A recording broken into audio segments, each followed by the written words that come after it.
Today we are building and painting your favourite chapter, the Salamanders. From how to kit bash chains, base coating the miniature, and how to easily paint fire on your Salamanders, this is an easily achievable paint scheme for most beginners. And today's project starts with the Space Marine heroes of the First Company, a discontinued box set of Terminators. Originally I wanted this model to be holding a chain in his fist like he's just about to swipe out and hit a horde of enemies approaching him. And to do this I found a really fun jewellery chain that fit perfectly in his fist. So after using some super glue to set everything in place, it was time to prime him, and he's looking pretty good so far. So that leads us to the very first colour, and that is Vulcan Green from Games Workshop. And now this is the most monotonous part, but we're going to base coat him in green, thinning it so that we can see the layer of primer behind it. And for this paint scheme, it really doesn't matter what colour you prime it, black, white, or just grey, any will work fine. Now the way we're going to highlight this model is by using the makeup brush method, like an airbrush, but without the hassle. I start by dipping the brush into some water, making it nice and damp, squeezing any leftover water in it, and like a dry brush, I start by dabbing it into the paint, then getting any excess onto the palette. And with our brush fully loaded up, we can now go onto the model, and we're going to dab it from an above angle, so we're just going to get the top surfaces of all of the model detail. And just keep doing this until you're happy with the colour gradients that you've achieved, and this is honestly one of the best ways you can highlight your miniatures, it's just that easy. And the next paint we're going to be using is Black Legion, one of my favourite contrast paints and one of the best black paints out there. And with this we're going to be painting all of the secondary colours, like his shoulder pads, and all the under armour like his knees and elbows, and finally his power fist and parts of the flamethrower. Which leads us to painting any future gold segments on the armour, and we're going to be base coating this with decayed metal. And the specific areas we're going to be painting is his Aquila and any little fancy ornaments he has on his armour. This is a great foundation for a gold paint we'll be using later on, and it'll make it look so good. And carrying on with metallics, we're going to be using black metal for all of our silver metallics on this Salamander. Black metal is a really good dark silver, and I really think it adds to the grim dark atmosphere that is Warhammer. And this is one of those things where you can kind of really decide what you want to be silver, or you want to be black or gold, and this is all down to personal preference as there's no real set scheme that requires these things. So it's time to quickly paint all of those purity seals. And for this we're going to be using the best paint ever, Xandri Dust. And for this we're definitely going to be using 2 thin layers of paint, so make sure to thin your paints accordingly. And to highlight these paints we're going to be using some AK Interactive Ivory, but any light ivory or bone colour paint will do.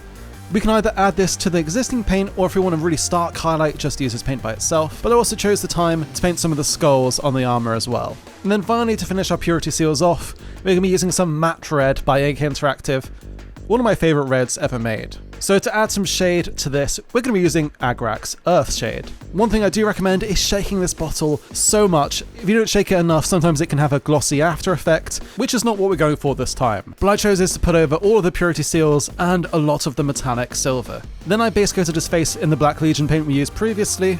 For this I used Petroleum Grey as our starting base and highlight colour. Salamanders are known for the volcanic ashy skin tones, so that's what we're going to try and aim for.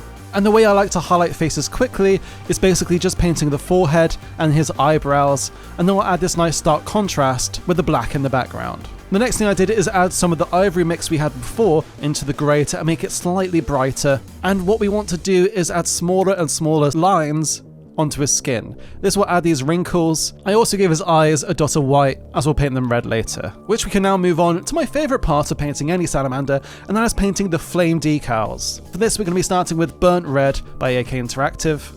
And there's no real easy way to describe this other than showing you the kind of long process, but we're going to sketch out a flame pattern, basically 3 striking flame parts going up the shoulder pad, and we want our paint to be pretty damn thin. We want to see the black in the background, and we're going to slowly layer up more and more paints, which will add saturation, which leads us to our next red, which is Matte Red by AK Interactive. And with this paint also slightly diluted, we want to be painting in the middle of each of these flame strikes, so that we have the darker red to the sides, making it in a stroke, so that we can have the deep reds going down all the centres of each of the flame. Also, having your paint really thin will add to the flame-like effect, having multiple layers going across it. And to finish off the reds, we're going to be using Blood Red, and we're going to be painting in between what we just did again, basically painting in the middle of the middle that we just painted. Once again, keeping your paint nice and thin to add these layers building up. Now to start making it look more like fire, we're going to be using Luminous Orange, which is a neon orange paint, and that's going to really sell the brightness in the flame. Still thinning down the paint, we're going to add this towards the bottom of the fire, slowly creeping its way up like a real fire would. And the best way to sell this is just by adding tiny little dots of this orange paint in between all of the dark red. This will make it look like there's slight embers of fire trailing off. And finally, you can grab pretty much any yellow paint. For this, I'm using Flashkit's yellow, and this we're going to add right at the bottom of the edges of the armor. And it will create this beautiful and easy to make fire. I want to say a huge thank you to the kind folks at Modivius for sponsoring today's video by showing the new Children of Atom Priesthood miniatures, who are from one of my favourite series ever, Fallout. 4 to be specific, from the Far Harbor DLC, one of my favourite DLCs in the games. And I had so much fun putting these cultists together, painting them in these kind of earthy brown tones, and then painting the fanatic markings on the armor. And if you're looking for some really cool cultist minis or a fan of Fallout factions, you can now get these miniatures from Modivius store, pre-ordering today. And thank you for Modivius for making this video possible. Also, it's worth mentioning I came back to his eyes and added a dot of blood red to them, which leads us to coming back to that gold paint, and for this we're going to be using Elven Gold by scale 75. And for this, we're going to basically be stippling and edge highlighting all of the gold we just did before, and this will make it look like a really old rustic looking gold. To help with this, we can wipe most of the paint off the brush and just gently wipe it across the sides. And I did the exact same thing, but with a light grey, like his face tone, on the crux of his armor. I then did the same flame effect on his leg, using the exact same methods as before, and I think it looks amazing. Then using some ivory and a yellow paint, I quickly painted the lenses of his little camera thing, before whipping out the fine line pen to add some markings to the purity seals. And I highly recommend doing this for any purity seal work, unless you have the steady hands of God. But next we're going to come back with the Warpstone Glow Green and add some edge highlighting to all the armor panels. I also grabbed some more Agrax Earthshade and poured it all over that chain to make it look even older and more rusty. I also put some more on to the purity seals to blend in that script writing and poured it all over the metallics of the gun. Now you could honestly just leave your salamander here and it will look amazing, but one thing I like to do for better or worse is add a black enamel wash at the end, and we're just going to pour this all over the miniature. And then to remove the enamel wash, we're going to grab some mineral spirits, dip our brush in it, and then brush that all over the miniature, and this will remove most of the black stain.